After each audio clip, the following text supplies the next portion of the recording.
et bienvenue sur la terrasse du clocher de Saint-Marcel d'Ardèche, un petit village médiéval entouré de vignes. Donc je suis Carole, guide conférencière à l'Office du tourisme du Rhône aux Gorges de l'Ardèche et je vais vous accompagner jusqu'à la parcelle sur laquelle nous avons rendez-vous avec Frédéric Dorte, vigneron sur la commune de Saint-Marcel d'Ardèche.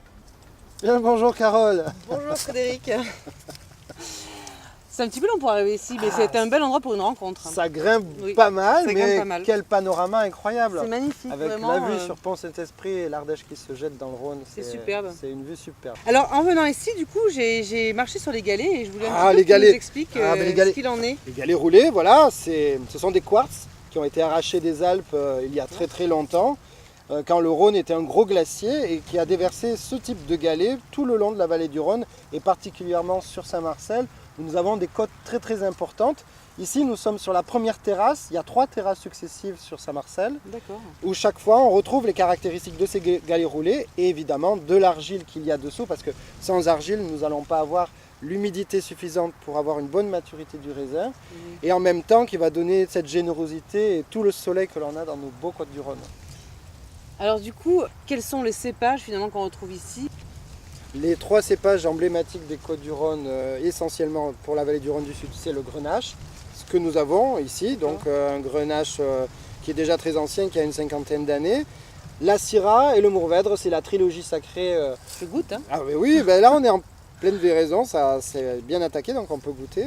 Ici on est sur un secteur où les grenaches ont un fruité très particulier, vraiment sur la finesse et sur un fruité très intense. Le quartier est vraiment connu pour cela. Bon, j'ai eu du plaisir en le croquant, j'espère que j'aurai du plaisir en le goûtant. Hein. Je n'en doute pas du tout.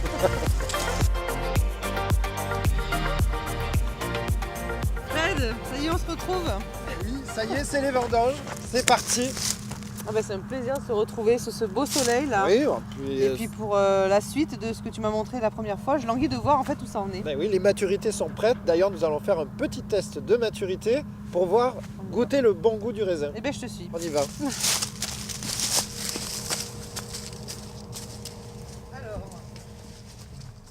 On est sur une année super chaude. On a eu un été très caniculaire. On n'a pas eu d'eau du tout. Et puis, tu vois, là, si on prend une petite baie. Je peux? Oui, vas-y. Et quand on le goûte, la peau est ferme. Et si on craque le petit pépin, Ouais, ça craque sous la dent. on a ce côté grillé. Ça, c'est vraiment l'indicateur où le raisin, il faut le ramasser, c'est mieux. Donc c'est ce qu'on disait l'autre jour en fait, c'est toute cette terre au-dessous qui garde un peu d'humidité et les cailloux en fait qui protègent dessus. C'est ça, exactement. Et puis, en même temps, mon travail de vigneron, c'est aussi de comprendre, de s'adapter complètement en fait à la climatologie. C'est un travail cousu main où on vient faire, où l'humain accompagne vraiment la vigne et on n'a rien de préétabli en fait. Il n'y a pas de schéma établi dessus. Alors ici, tu vendanges avec la machine, hein, c'est Oui, ça hein. tout à fait. Je peux en cueillir une à la Allez, main? tu peux. Si tu peux la couper, parce que c'est un peu dur. Elle vous a peut-être pas trop bien, mais voilà, c'est bien. Non, je voulais la montrer quand même, elle est tellement jolie. Oui. Est-ce que tu crois que... Mais oui, tu vas monter. Tu vas monter sur la machine pour aller couper, mais bien sûr, on va y aller. D'ailleurs, elle s'approche. C'est avec toi ou comment ça se passe? Ah, ça va être avec mon cousin Raymond. Avec ton cousin Raymond.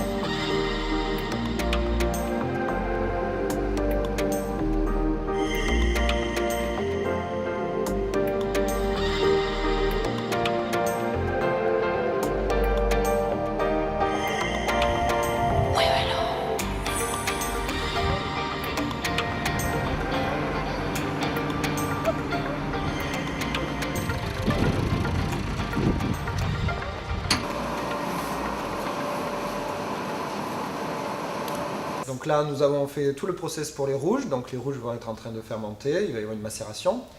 Mais nous avons aussi des blancs que nous avons pressés directement du pressoir. Et donc nous avons mis ce blanc dans une cuve inox.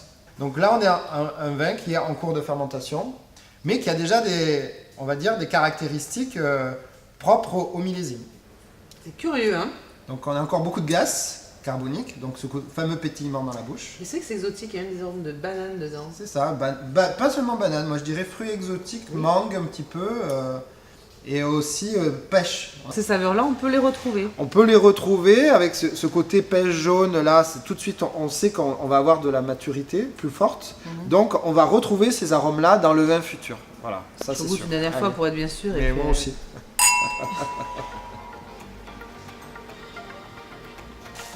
Bah écoute Fred, merci pour cette nouvelle étape qu'on a découvert ensemble. Merci à toi pour ton attention en tout cas. Et puis on se donne rendez-vous pour la prochaine fois, à découvrir ce vin qu'on a vu tout à l'heure dans les cuves. Enfin en bouteille et le découvrir autrement. Avec un grand plaisir, je te reçois. Ouais, on fait comme ça ? Oui. Ah ben super. À bientôt, Fred. à bientôt, au revoir. Au revoir.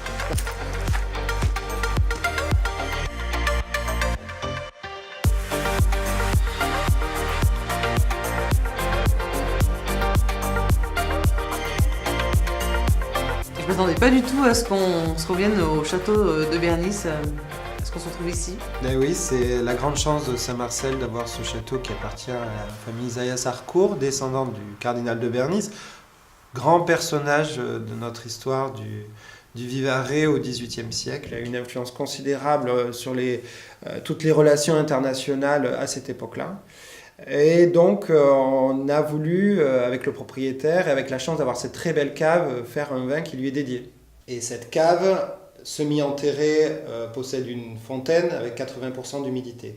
Ce sont des conditions idéales pour un vieillissement en fût. Et est-ce qu'on peut dire qu'on retrouve justement cet esprit de ce personnage dans ton vin ? C'est l'ambition qu'on a voulu avoir avec le propriétaire Jean de Zayas pour pouvoir avoir quelque chose qui soit en même temps dans la générosité, dans la richesse et en même temps quelque chose qui soit à la hauteur du goût de ce haut personnage. Mais je suis sûre qu'il serait très fier, ce cardinal de Bernis, de pouvoir goûter un vin qui porte son nom quand même, c'est extraordinaire. Et d'ailleurs, est-ce qu'on peut le faire ? Mais bien sûr, et d'ailleurs je t'emmène dans un autre endroit. Encore ? Allez, c'est vrai ? On y va. Je te suis. Mais c'est le mot, c'est incroyable, je m'attendais pas du tout. Est-ce que tu m'emmènes dans une grotte pour faire une dégustation ? Oui, mais il y a une raison. Bien sûr qu'il y a une raison, parce que avec tous les vignerons de Saint-Marcel, on est tout un groupe, on a fait une collective pour placer du vin en vieillissement dans cette grotte, parce qu'on a des conditions optimales pour faire du vieillissement.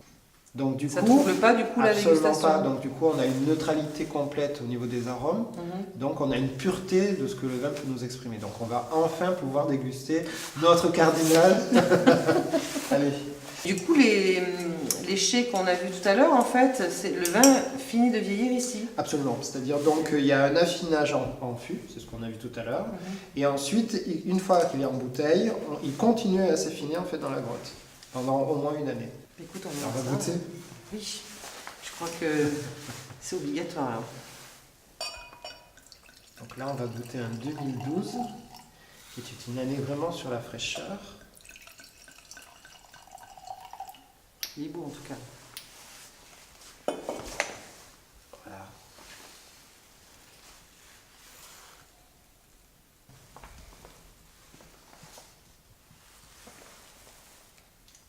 Alors je sais pas si c'est le fait dans une grotte, mais moi je sens vraiment la terre, le terroir, oui voilà. Oui. Donc on a ce côté un peu garrigue aussi que l'on retrouve juste sur notre tête, parce que ici c'est vraiment le tour de la boucle. Oui, on sent vraiment ce terroir. Hein, on est dans le cœur du terroir ici, c'est-à-dire que tout a commencé avec les racines et aujourd'hui on retrouve en fait l'essence même de ce que la terre a à nous dire. Donc c'est toujours très émouvant de se retrouver au lieu d'origine. Voilà. Cardinal, si tu nous vois, ça c'est pour toi. Merci. Merci.